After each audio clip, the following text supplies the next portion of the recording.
Dear student, आज हम सीखेंगे कि दर्पण सूत्र सिद्ध कैसे करते हैं।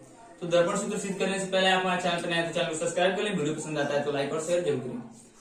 तो जो हमारा दर्पण सूत्र होता है, तो हम पहले ये जानेंगे कि गोलीय दर्पण दो प्रकार का होता है। एक अवतल होता है और दूसरा उत्तल दर्पण होता है। गोलीय दर्पण दो प्रकार का होता है, पहला अवतल और दूसरा उत्तल। और हम इन दोनों ही दर्पणों के द्वारा इस सूत्र को सिद्ध कर सकते हैं। तो आज हम अवतल दर्पण के द्वारा इस सूत्र को सिद्ध करेंगे और उत्तल दर्पण के द्वारा हम इस सूत्र को अपने अगले वीडियो में सॉल्व करेंगे। तो हम अवतल दर्पण के द्वारा इस सूत्र को सिद्ध करेंगे। तो लिख लेते हैं ऊपर अवतल दर्पण से। अवतल दर्पण, अवतल दर्पण से या अवतल दर्पण के द्वारा। तो देखिए, जब हम अवतल दर्पण से सूत्र को सिद्ध करते हैं, इस सूत्र को जो हमारा दर्पण सूत्र होता है 1/f बराबर 1/u प्लस 1/v, तो हमें अवतल दर्पण की एक आवश्यकता होती है। तो हम एक अवतल दर्पण का निर्माण कर लेते हैं।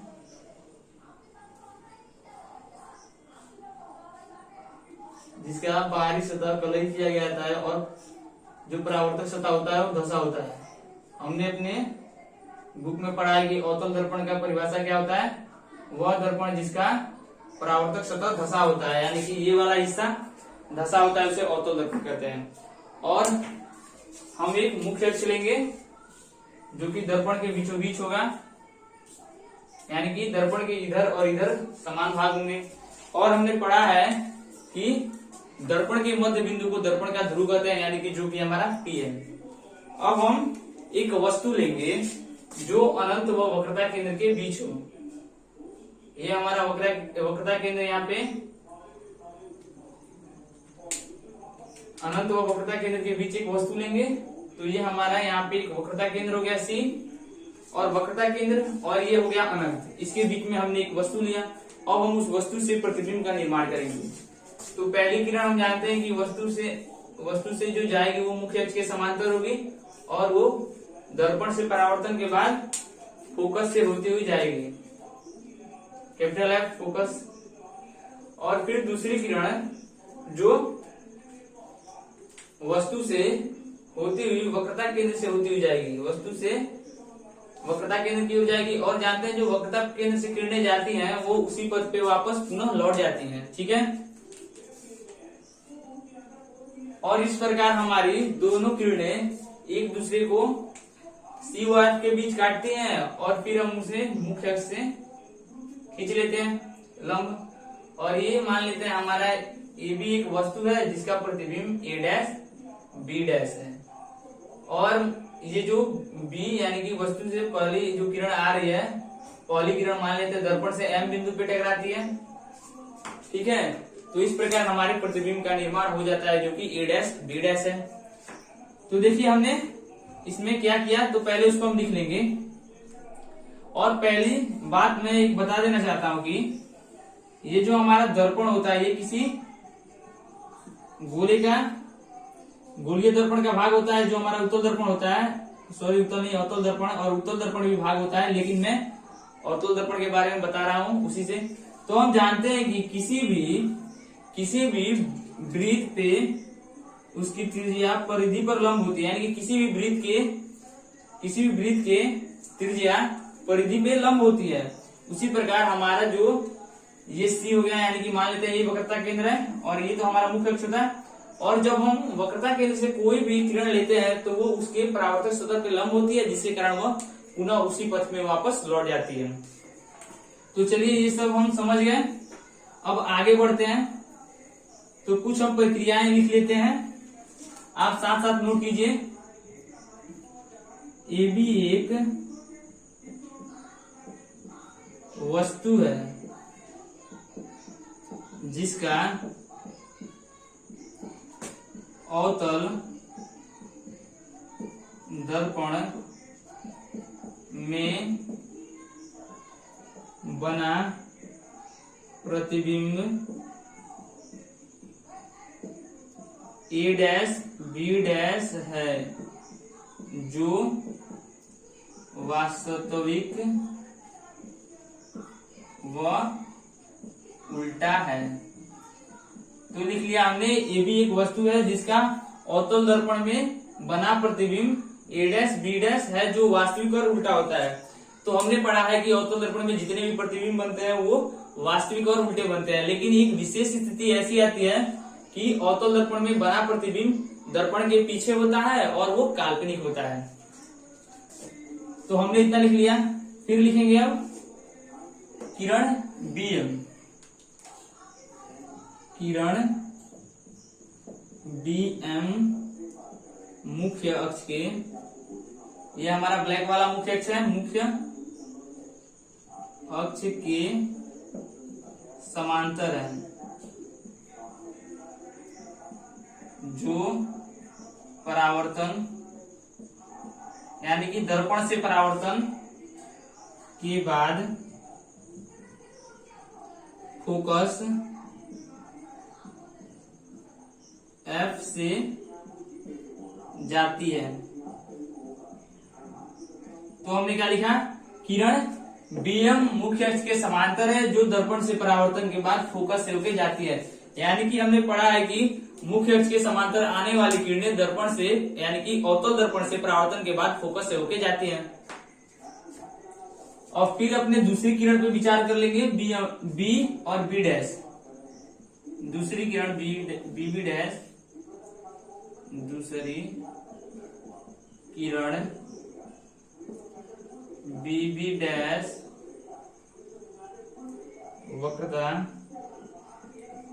केंद्र सी से गुजरती है या होती हुई जाती है। वक्रता केंद्र सी से गुजरती है।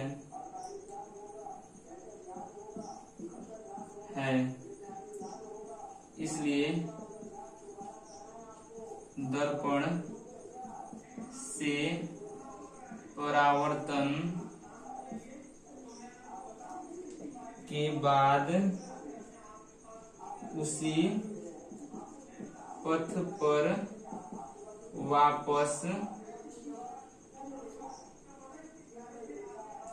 वापस लौट जाती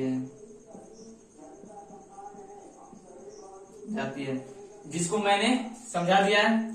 तो एक बार हम अपने पूरे भाषा को पढ़ लेते हैं, और इस भाषा को लिखने से हमें यह फायदा होता है कि हम जब भी अपनी कॉपी को खोल के देखेंगे तो हमें किसी भी प्रकार का डाउट नहीं रहेगा। तो एक बार पढ़ लेते हैं। ए बी एक वस्तु है जिसका अवतल दर्पण में बना प्रतिबिंब ए डैश बी डैश है जो वास्तविक और उल्टा होता है, फिर किरण बीएम, जो ये हमारी पहली किरण है, बीएम मुख्य अक्ष के समांतर है, यानी कि हमारे मुख्य अक्ष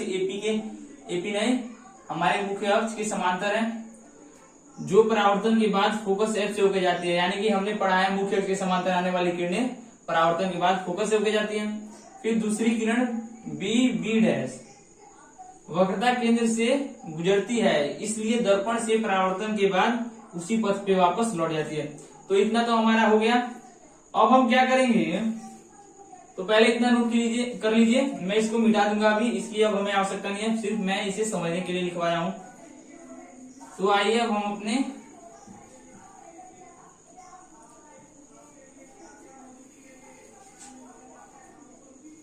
चित्र में आगे बढ़ते हैं। तो हम क्या करेंगे, एम से मुख्य अक्ष पे एक लंब डाल देंगे जिसको एमएल मान लेंगे। तो लिख लेते हैं, उसके नीचे लिखेंगे एम से मुख्य अक्ष पर एमएल लंब डाला, एम से मुख्य अक्ष पर एमएल लंब डाला। और जब हम एमएल लंब डालते हैं तो देख रहे हैं कि ये हमारी ए बी बराबर हो जा रही है किसके, एमएल के। तो लिख लेंगे, इसलिए ए बी बराबर एम एल। ठीक है, अब हम आगे बढ़ेंगे तो देखिए क्या, पहली बार क्या करेंगे, इस त्रिभुज को और इस त्रिभुज को लेंगे, यानी कि बी ए सी को लेंगे और सी ए डैश बी डैश को लेंगे। पहले इन दोनों त्रिभुज को हम समरूप करेंगे, फिर दूसरी बार हम लेंगे एम एल एफ को और F A dash B dash को समरूप करेंगे। ठीक है, तो हम अपने पहली स्थिति में इन दोनों त्रिभुज को लेते हैं, लिखेंगे अब त्रिभुज BAC ये वाला और त्रिभुज B'AC ध्यान से समझिएगा, नहीं तो वरना आगे नहीं समझ में आएगा। ठीक है, ये वाला त्रिभुज से अब त्रिभुज BAC और B'AC से, तो हम देखिए क्या देख रहे हैं कि जो हमारा ये वाला कोण है 90 डिग्री का है और इसमें ये वाला कोण 90 डिग्री का है, तो लिख देंगे कोण BAC बराबर कोण B'AC और ब्रैकेट में लिख देंगे प्रत्येक समकोण। और हम जानते हैं कि प्रत्येक समकोण कितने का होता है, 90 अंश का होता है, 90 डिग्री यानी कि 90। ठीक है, और फिर क्या देख रहे हैं कि ये वाला कोण BCA बराबर है इस कोण के A'CB', क्योंकि ये दोनों कोण आपस में समूह कोण होते हैं और समूह कोण बराबर होते हैं। तो लिख लेंगे BCA बराबर कोण B'CA' और ब्रैकेट में लिख लेंगे समूह कोण लिखिए या शीर्षाभिमुख कोण लिखिए, दोनों नाम एक ही है, तो लिख देता हूं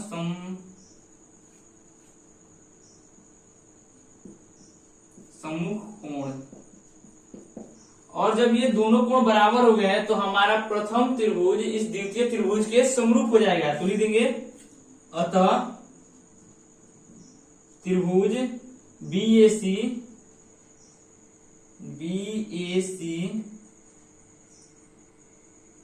त्रिभुज B'AC के समरूप है। दिख नहीं रहा होगा, इसलिए मैं इसे मिटा के एक बार और लिखता हूं।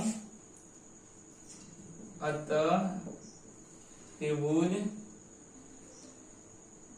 BAC त्रिभुज B'AC के समरूप है।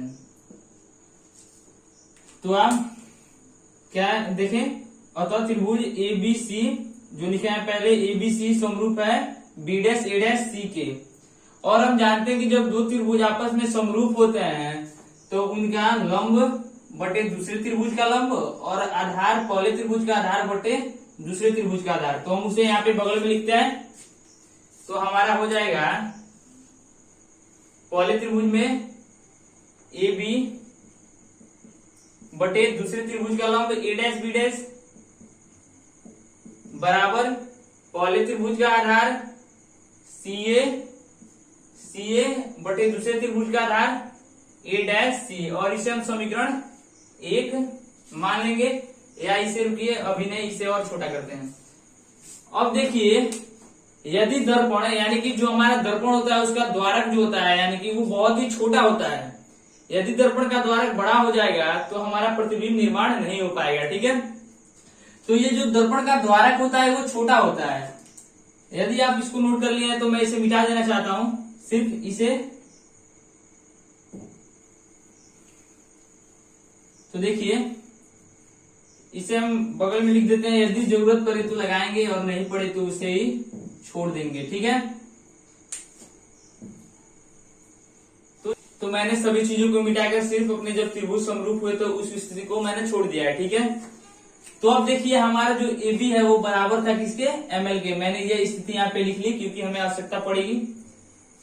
तो देखिए लिखेंगे बराबर AB के स्थान पे ML लिख देंगे, ML बटे A'B' बराबर CA बटे A'C, और इसे हम समीकरण 1 मान लेंगे और ब्रैकेट में चूंकि दर्शा देंगे AB बराबर है ML की।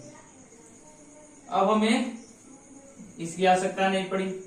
अब देखिए दूसरी स्थिति में क्या करेंगे, इस त्रिभुज को और इस त्रिभुज को लेंगे, यानी कि MLF, फिर लिखेंगे फिर त्रिभुज MLF जो कि हमारा यहां पे है, और त्रिभुज B'A'F, B'A'F से। तो देखिए हमारा ये त्रिभुज हो गया, और इन दोनों त्रिभुज में हम अपने पहले ही त्रिभुज के जैसे देख रहे हैं कि ये वाला कोण यानी कि MLF समकोण है, और दूसरी बार B'A'F ये भी क्या है, समकोण है। तो इसे एक बार लिख लेंगे, MLF बराबर है कोण B'A'F, और ब्रैकेट में लिख लेंगे प्रत्येक समकोण, प्रत्येक समकोण। फिर अपने पहले की स्थिति की जैसे ये वाला कोण बराबर है किसके, दूसरे वाले त्रिभुज के कोण से, यानी कि MFL बराबर है A'F B', क्योंकि दोनों समूह कोण अर्थात शीर्षाभिमुख कोण है। तो लिख लेंगे MFL बराबर है कोण A'F B', और लिख लेंगे समूह कोण, कोण। और हम देख रहे हैं कि जब दोनों कोण बराबर हो गए तो हमारा पहला त्रिभुज दूसरे त्रिभुज के समरूप हो जाएगा। तो लिख देंगे अतः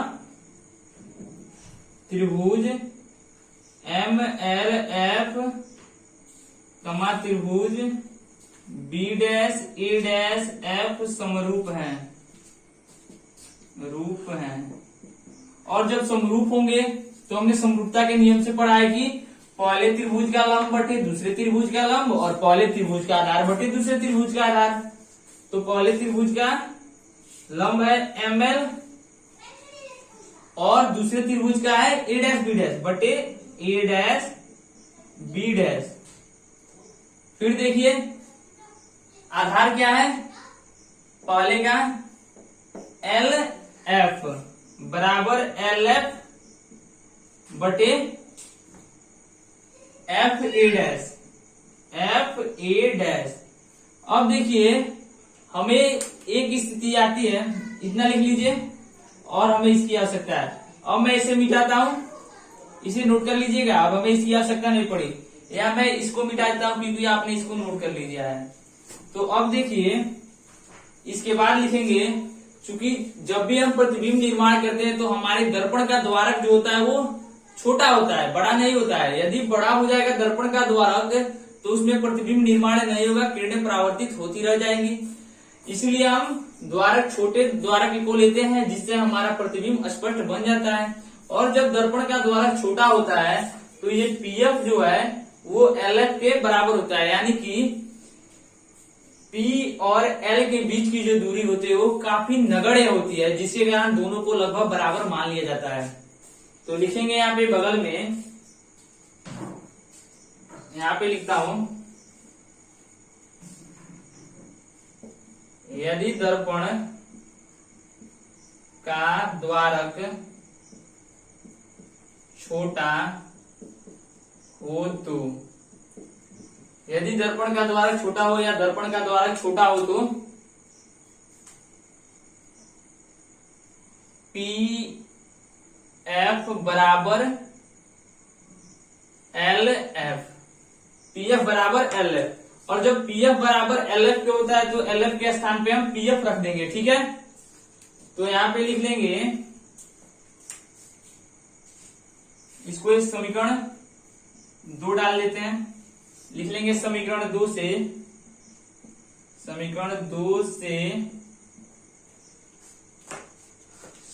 अब इसे मैं मिटाता हूं, इसे नोट कर लीजिएगा, हमारे पास पर्याप्त मात्रा में जगह नहीं है। तो समीकरण 2 से, तो समीकरण 2 में अब इसे मत लिखिएगा, ये तो आपने पहले ही लिख चुके हैं, हमारे पास जगह नहीं है और हमें इसकी आवश्यकता है, मैंने इसलिए इसको छोड़ा है, ठीक है। तो समीकरण 2 से इसके नीचे लिखेंगे ml बटे a डैश b डैश और बराबर LF के स्थान पे लिख लेंगे PF बटे F a डैश, ठीक है। और इसे समीकरण 3 डाल देंगे और ब्रैकेट में लिख देंगे चूंकि PF बराबर है किसके, LF के, PF बराबर है LF। अब देखिए, अब मैं इसको भी मिटाता हूं, अब इसकी हमें कोई आवश्यकता नहीं है। आप इसे भी नोट कर लीजिएगा और इसे नोट करने के बाद से इसे नोट कीजिएगा। और अब हम क्या देखते हैं अपने समीकरण 1 और 3 में कि जो ये हमारा लेफ्ट हैंड है यानी कि दाया पक्ष है वो दोनों बराबर है। और जब दाया पक्ष बराबर होता है तो हमारा हमारा बाया पक्ष बराबर है, लेफ्ट हैंड साइड। और जब बाया पक्ष बराबर होगा तो हमारे दाहिने वाले भी पक्ष बराबर होंगे। तो लिख लेंगे समीकरण 1 और 2 से, समीकरण 1 व 3 से। तो इन दोनों पे विचार करेंगे तो हमारे लेफ्ट हैंड साइड बराबर है, इसलिए हमारे राइट हैंड साइड भी बराबर होंगे। यानी कि CA बटे A डैश C बराबर PF बटे F A डैश, ठीक है। तो अब यहाँ पे देख लीजिए CA यानी कि CA यह दूरी है, तो इस दूरी को हम क्या लिख सकते हैं, PA माइनस PC लिख सकते हैं। इस दूरी को हम PA माइनस PC लिख सकते हैं। तो इसे लिख लेंगे PA माइनस PC, यानी कि इस दूरी को प्राप्त करने के लिए इस दूरी को CA को PA में से PC को घटा लेंगे तो हमारा CA प्राप्त होगा। तो इसलिए लिखा हूं PA माइनस PC और बटे A डैश C को प्राप्त करने के लिए PC में से PA डैश घटा लेंगे, PC माइनस PA डैश। इस दूरी को प्राप्त करने के लिए PC में से PA को घटा लिया तो हमारा A डैश C प्राप्त हो गया बराबर PF जो कि फोकस दूरी है तो वो ऐसे ही रह जाएगी। और फिर F A डैश, तो F A डैश को क्या लिख सकते हैं, PA डैश माइनस PF। हम F A डैश को लिख सकते हैं, F A डैश को PA dash minus PA dash minus PF। ध्यान से समझिएगा, यदि यहाँ पे नहीं समझ में आता है तो नहीं आएगा कुछ भी। तो ये हो गया। अब देखिए हम इसमें क्या करते हैं, अब हमें इसकी आवश्यकता नहीं, इसे मिटाता हूं, इसे नोट कर लीजिएगा। अब देखिए, अब हम क्या करते हैं, इन दूरियों को लेते हैं, यानी कि ध्रुव से वस्तु की दूरी को U लेते हैं, ध्रुव से प्रतिबिंब की दूरी को V और ध्रुव से फोकस दूरी को F लेते हैं, ठीक है। तो देखिए चिन्ह परिपाटी से हम इनकी दूरियों को निकाल लेते हैं, क्योंकि क्या लिखते हैं सीधे चिन्ह परिपाटी से।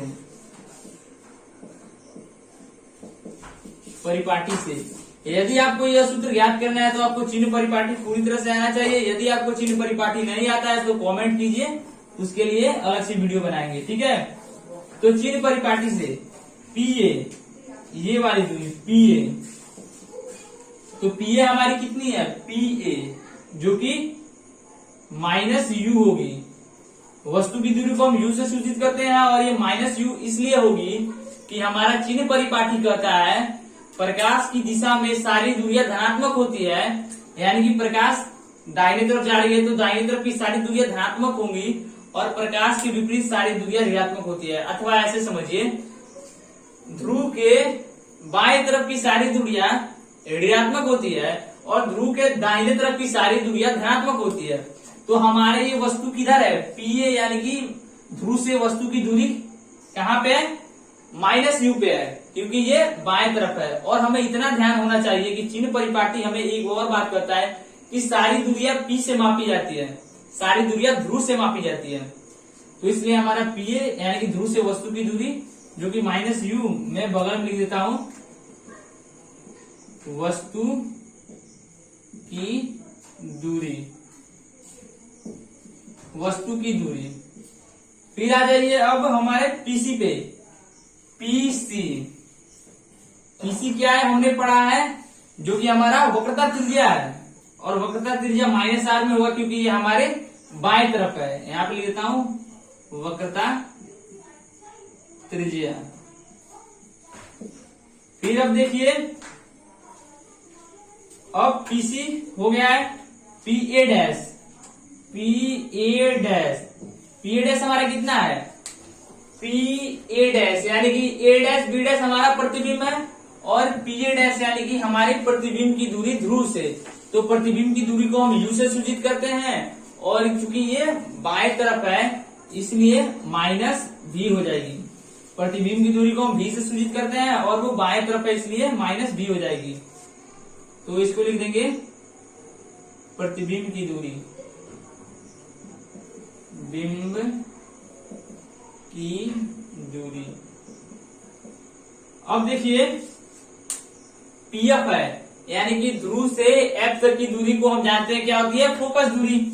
तो पीएफ इसे मिटाता हूं, इसको साफ करता हूं, और इसे हम समीकरण 4 मान लेते हैं। 3 तो हम मान चुके हैं, इसे हम 4 मान लेते हैं, और हम इसे साफ कर देते हैं यहां तक। अब देखिए फिर पीएफ, तो हम जानते हैं ध्रुव से एफ तक की दूरी को फोकस दूरी कहते हैं, जो कि माइनस एफ होगा क्योंकि फोकस दूरी को हम एफ से सूचित करते हैं, और माइनस एफ इसलिए होगा क्योंकि ये बाएं तरफ है। और फिर ए डैश पी ए डैश, तो हमने निकाल लिया है पीएफ, जो हमने निकाल लिया है लिख देता हूं इसको फोकस दूरी, फोकस दूरी।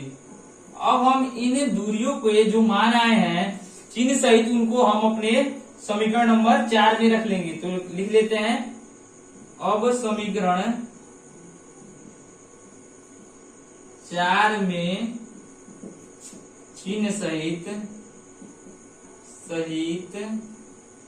मानों को रखने पर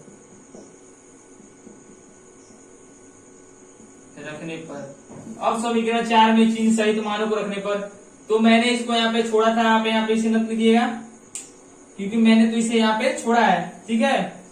अब हम इसी समीकरण में इन मानों को उठा के रख देंगे। तो मैं बगल में रख रहा हूं, तो देखिए पीए है, तो पीए का मान हमारा कितना है, माइनस यू, तो यहाँ पे लिख लेंगे माइनस यू। फिर माइनस पीसी है, तो पीसी का मान कितना है, माइनस आर, तो माइनस आर हो जाएगा, ये वाला माइनस यहाँ पे, और पीसी का मान माइनस आर में है इसलिए उसे छोटे ब्रैकेट में माइनस आर बटे पीसी है, तो पीसी का मान माइनस आर, और ये वाला माइनस पीए डैश का मान कितना है, माइनस बी, तो यहाँ पे लिख लेंगे माइनस बी। फिर बराबर में आ जाइए यहाँ पे अपने समीकरण 4 से पीएफ का मान कितना है हमारा, माइनस एफ स्मॉल एफ है, बटे पीए डैश का मान कितना निकाला है, माइनस बी, पीए डैश का मान कितना है, माइनस बी। फिर यह सूत्र से माइनस, और पीएफ का मान कितना निकाले, माइनस एफ स्मॉल एफ। अब ये हो गया, अब हम इसे मिटा देते हैं, और हमें अब इसकी भी आवश्यकता नहीं है। अब हम इस सारे को साफ कर देते हैं, इसको एक बार नोट कर लीजिए इन सारे को।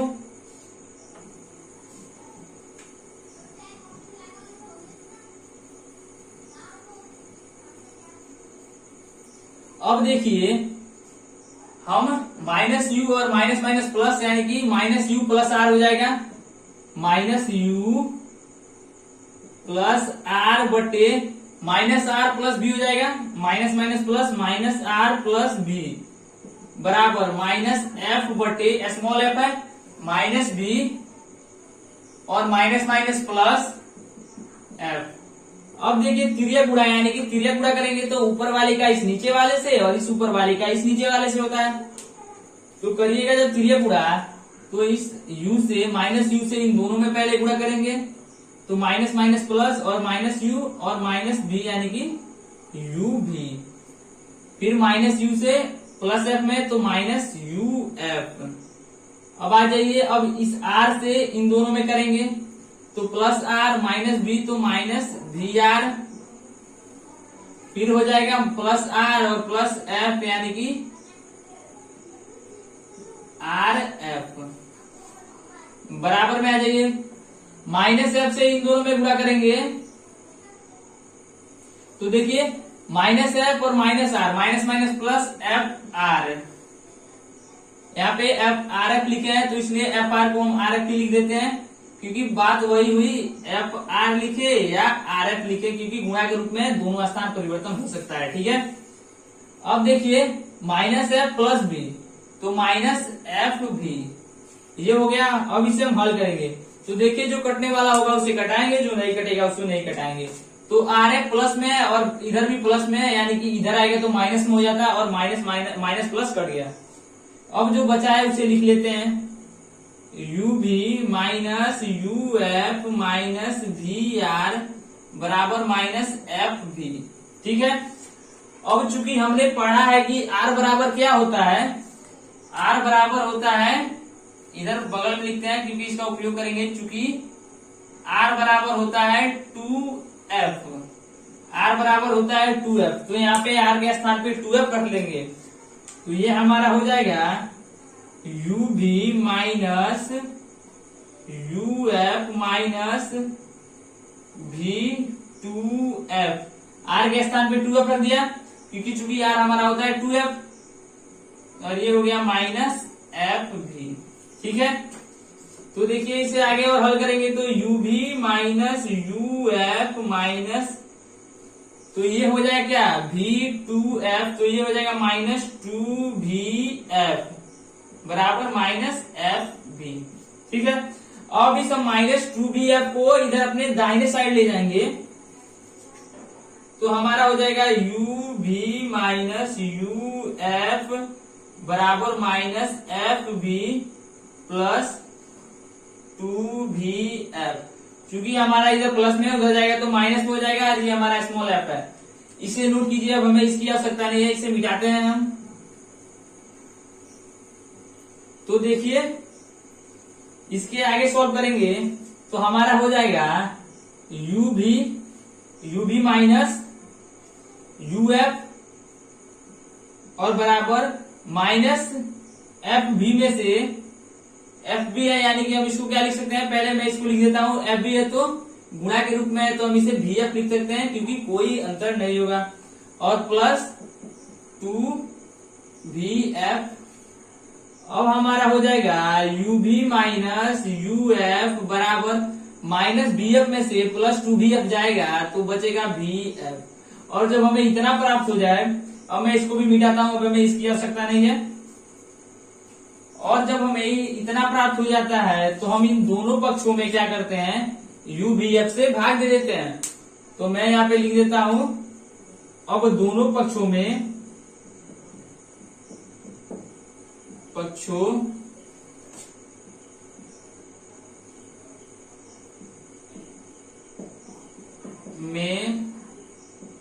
यू भी एफ से भाग देने पर, अब दोनों पक्षों में यू भी एफ से भाग देने पे तो हम लिख लेंगे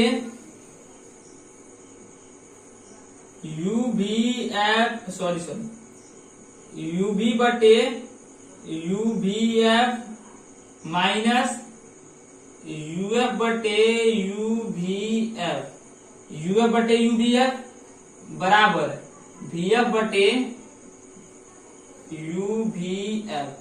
अब जो कटने वाला होगा उसे कटाएंगे, जो नहीं कटेगा उसको छोड़ देंगे। तो यू भी से यू भी कट जाएगा, एक आ जाएगा ऊपर, यूएफ से यूएफ कट जाएगा, ऊपर एक आ जाएगा, और VF से VF कट जाएगा, ऊपर एक आ जाएगा। और जो बचा है उसे हम नीचे लिख लेते हैं। तो हमारा बचा क्या, 1/f माइनस 1/v बराबर 1/u। ठीक है, और 1/f, तो इसको हम क्या करेंगे, इसे हम दाहिने तरफ ले जाएंगे तो माइनस में तो प्लस में आ जाएगा, यानी कि हमारा आ जाएगा 1/f 1/f बराबर 1/u प्लस 1/v,